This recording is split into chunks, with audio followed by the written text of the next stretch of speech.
Hello so guys, love story by Pradeep channel में आप लोगों का स्वागत है। आप लोगों से हम यही उम्मीद करेंगे कि अगर आप लोग हमारे चैनल में नए हैं तो मेरे चैनल को सब्सक्राइब करें और ज़्यादा से ज़्यादा शेयर करें। एक आप लोगों को सच्ची घटना आप लोगों से हम बताना चाहते हैं। ये घटना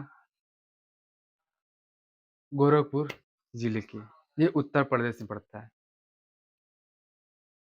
बीएससी में पढ़ने वाला लड़का माँ और बेटी को दोनों के साथ बनाता था संबंध। इसके बारे में बहुत दर्दनाक कहानी। आप लोग इसे गौर से सुनिएगा और अंत तक देखिए, तब कहानी का निचोड़ मिलेगा। और इस वीडियो तक देखने के लिए बने रहें हमारे एपिसोड में। आप लोगों से हम यही कहेंगे, जो भी हम कहते हैं, सच के अलावा कुछ नहीं करते। रही बात है गोरखपुर की, गोरखपुर में एक सुहेल नाम का लड़का जो बीएससी में पढ़ता था और वो काफ़ी तेज तड़ाक और स्मार्ट लड़का था। वो क्लास करने आता था, कुछ देर तक क्लासें करता था, इसके बाद वो क्लास से बाहर चला जाता और जब छुट्टी होती थी तब आता था और तो नहीं आता था। बस हाज़िरी जनाने स्कूल में आता था। इसके बाद होता क्या है, आप लोग को हम ये बताना चाहते हैं। वो घटना में ऐसी कुछ रहस्य बातें छुपी है, जो आप लोग सुन के आपके पैर तले ज़मीन खिसक जाए। समीर नाम का जो लड़का था, वो काफ़ी तेज़ तड़ाक। एक दिन अचानक होता है, करीबन शाम को 8 या 9 बजे, एक व्यक्ति का एक्सीडेंट हुआ रहता है रोड पे और एक आदमी रास्ते से जा रहा था। तब तक देखा एक आदमी हिस सिसकी ले रहा है और वो इंसान तुरंत पुलिस को फ़ोन किया। अब पुलिस फ़ौरन मौके पे पहुँची। फ़ौरन पहुँची तब तक पता ये चला कि वो इंसान खत्म हो चुका है। इसके बाद वो आदमी का पता लगाया जाना स्टार्ट हो गया कि बंदा कहाँ का है? इतनी रात को कहाँ से आ रहा था 10 बजे और यहाँ पे गिरा पड़ा हुआ है इसकी बॉडी। और उसके पर्स से कुछ ऐसे सामान मिले, जो उसके घर का कॉन्टैक्ट नंबर था। उसका नाम था मृदुल। मृदुल का घर जहाँ वो गिरा था, वहाँ से मुश्किल से मात्र 100 मीटर आगे ही था। नतीजा ये निकलता है, पुलिस एकदम उसको पर्दाफ़ाश करने के लिए लगी रहती है। इसके बावजूद गाँव वाले, वहाँ के लोग पुलिस पे चढ़ जाते हैं। इसके बाद किसी तरह पुलिस पब्लिक को समझा के काबू में आती है। पब्लिक न्याय माँगती है कि ऐसा कैसे हो गया? नतीजा ये निकलता है, पुलिस पोस्टमार्टम में भेजती है माटी को। इसके बाद पोस्टमार्टम होने के बाद पता ये चलता है कि जो पोस्टमार्टम में रिपोर्ट आती है, उसमें रिपोर्ट में ये पता चलता है, इस बंदे को पास से गोली मारी गई है और करीबन ज़्यादा दूर से नहीं, एकदम पास में जाके मारे हैं। पुलिस और अगल-बगल का सीसी कैमरा खंगालना स्टार्ट किए। पता ये चला कि 2 बंदे बाइक से यहीं बगल में खड़े थे, जब ये इंसान रात को ड्यूटी से आ रहा था। इसके बाद वो बंदे सब एक किराना की शॉप थी, वहाँ पे सामान लेने पहुँचे और कुछ सामान ले ले। वो दुकानदार से पूछा गया कि ये बंदे तुम्हारे यहाँ आए थे कुछ सामान लेने के, क्या तुम्हारे पास सामान लेकर गए हैं? वो दुकानदार, हाँ जी, ये बंदे रात को आए थे मेरे यहाँ से सिगरेट लिए।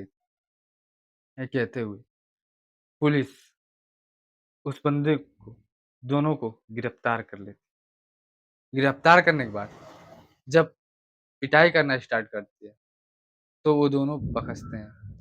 वो 2 नहीं थे, बल्कि 2 और थे, उन लोगों के साथ जो साजिश रची गई थी। इसके बाद नतीजा ये निकलता है, जब वो मराने लगते हैं, पिटाने लगते हैं, पूरी सच्चाई पुलिस को बताते हैं। घटना वो चीज़ है, आप लोग को हम ये बता रहे हैं कि इस घटना का रहस्य बहुत ही दर्दनाक और बहुत ही खतरनाक है। जो अब्दुल नाम का वो इंसान मरा था, उसकी बेटी जूही बीए में पढ़ती थी, उसी कॉलेज में जिस कॉलेज में सुहेल पढ़ता था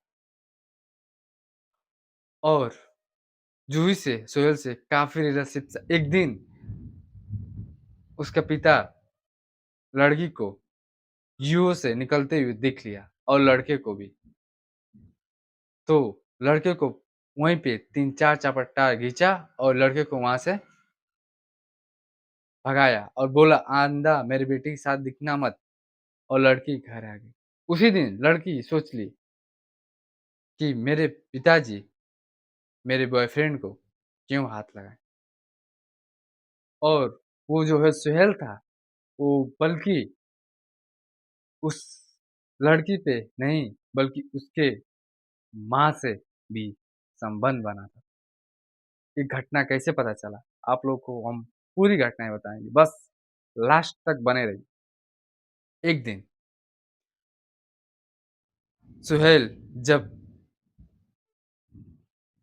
उस लड़की के घर था, उस समय उसका भाई स्कूल से घर आया तो देखा कुछ ऐसे वस्त्र में और उस लड़के को और पूछा, "माँ ये क्या कर रही हो?"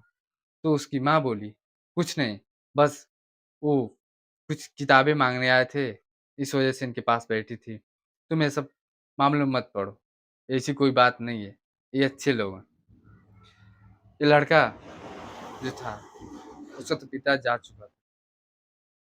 कुछ दिन पहले उसकी बहन को भी पता चल गया था, लड़के की, कि मेरी बहन इस लड़के से बात करती है और मेरे माँ से भी ये रिलेशनशिप बनाता है। और लड़की को भी पता चल गया कुछ दिन बीतते-बीते कि ये जो सुहेल है, मुझसे भी रिलेशनशिप बनाता है और मेरे माँ से भी बनाता है। एक दिन उन लोगों में बहुत बड़ा घमासान झगड़ा हुआ, माँ-बेटी में। उसकी माँ कही, "वो मेरा है और मेरा रहेगा।" उसकी बेटी बोली, "नहीं, तुम्हारा नहीं है, वो मेरा है, मेरा रहेगा।" ये बात कहते हुए इन दोनों के बीच काफ़ी विवाद होना स्टार्ट हो गया। एक दिन दोनों माँ-बेटियाँ बैठ के कंप्रोमाइज़ की, चलो ठीक है, शादी मैं ही करूँगा सुहेल से और काफ़ी समय मैं बिताऊँगा, कुछ समय तुमको बिताने के लिए दूँगा। उसकी माँ कहती है चलो ठीक है। ये बात अपने पति से बताती नहीं है उसकी माँ। उसका पति इन सबों पे ध्यान नहीं देता है। एक दिन अचानक क्या होता है कि जब ये माँ-बेटियाँ घर में उस लड़के के साथ रंगरेलियाँ मना रही थी, तब तक उसका पिता घर आ गया और माँ-बेटियों को रंगे हाथे पकड़ लिया और इन माँ-बेटियों को बहुत बुरी तरीके से टॉर्चर किया। इसके बाद हुआ क्या, इस सुहेल को इन 2 माँ-बेटियाँ ने बताई कि किसी तरह इसको अब रास्ते से हटाना है, क्योंकि हमें मिलने में प्रॉब्लम हो रही है। अगर हमें मिलने में प्रॉब्लम होगी, हमारे बीच कोई भी आएगा, उसे रास्ते से साफ कर दिया जाए। ये सुहेल कहता है, "ये सब मुझसे नहीं होगा।" उसकी माँ कहती है, "कुछ जुगाड़ करो, कुछ भी हो इसे रास्ते से हटाना ही हटाना है, क्योंकि हमारे रास्ते का एक काँटा बन चुके हैं।" उसका बेटी भी कहती है, उसकी माँ भी कहती है। वो पति को जान से मारने की अब सुपारी देना स्टार्ट कर देती हैं। एक लड़के से ये लोग बात करते हैं और कहते हैं कि मेरे पिता को चाँद से मारना है। वो लड़की कहती है, वो लड़का कहता है कि आप सुहेल से बात कर लो, सुहेल को सब पता है। आप जब तक हम लोगों को पेमेंट नहीं दोगी, तब तक हम लोग कुछ काम नहीं कर सकते। वो बोली कितना चाहिए? वो लड़के बोले हम लोग 5 लाख लेंगे, क्योंकि इसमें कई जगह पैसा बाँटना पड़ता है और कुछ हथियार भी नया खरीदना पड़ता है, तब हम लोग एक काम करते हैं। वो लड़की बोली चलो ठीक है, मैं तुम्हें हथियार अपने पास से दे रही हूँ और 4 लाख में ये काम निपटा दो। वो लड़के बोले चलो ठीक है, लड़की गई अंदर और घर में से एक रिवॉल्वर और कुछ गोलियां लेके आई और उन लड़कों को दे दी। इसके बाद सुहेल उन सबों को लेके रात को निकल गया। जब उसके पिता गोरखपुर में एक इंस्टीट्यूट चलाते थे, जब वो रात को घर लौट रहे थे, तो उनको लौटते वक्त रास्ते में रुकवा के इन लोगों ने उन्हें गोली मार दी। इसके बाद ये लोग फरार हो गए। पुलिस सब कुछ सबूत इकट्ठा करने के बाद उस सुहेल और उसकी बेटी और उसकी माँ को हिरासत में लिया और उसका जो एक भाई था, इन लोगों के खिलाफ कस के कार्रवाई करवाना स्टार्ट किया और इन लोगों को जेल के सलाखों के पीछे भेज दिया है। इसी वक्त हम अपनी बाड़ी को विराम देंगे क्योंकि ये मेरे भारत है। भारत में ऐसे-ऐसे कांड हो रहे हैं, आप लोग सोच नहीं सकते हैं। क्योंकि जब पति का औरत नहीं हो रही है, बेटी बाप का नहीं हो रहा है, आप लोग कैसे उम्मीद कर सकते हैं कोई किसी का हो सकता है। हम यही कहेंगे आप लोग से, आप लोग ऐसे कुछ घटनाएँ आप लोगों के पास है, आप लोग सतर्क रहिए क्योंकि ये घटना का सही आप लोग के भी साथ हो सकता है। इसलिए अपने परिवार और फैमिली पे ज़्यादा से ज़्यादा थोड़ा ध्यान दीजिए, कौन क्या कर रहा है। अगर ध्यान नहीं देंगे, ऐसे ही होगा। आप लोग दोस्ती चाहे कोई भी करिए, घर से बाहर करिए, घर तक की कोई ऐसी काम मत करिए जो इंसान आगे चल के दिक्कत में खड़ा हो। इसी वक्त हम अपनी बाड़ी को विराम देते हैं। जय हिंद, जय भारत।